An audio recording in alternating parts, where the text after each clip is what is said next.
জয়ন্তী, তাই পৃথির বাবা সব সাজিয়ে গুজিয়ে নিয়ে একদম পুজোয় বসেছে।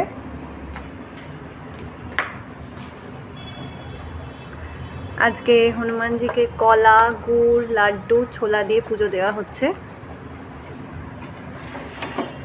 তাই আমার মেয়ে এত বাজি ফাটালো। এবারে বাবা আর মেয়ে একসাথে পুজো করবে।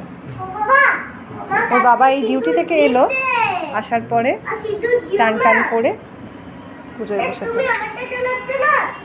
না তোমার দুটো আছে আলাদা আলাদা, একটাই আলাদা, আর কালকে চলে যাবে। তুমি কি আমারটা জ্বালিয়ে দিয়েছো? না না তোমারটাই। তুইও কি বাবার সাথে পুজো করবি নাকি রে বাপি? আমারটা তো বোঝা যাচ্ছে না। বেটু, তুইও কি বাবার সাথে পুজো করবি? হ্যাঁ।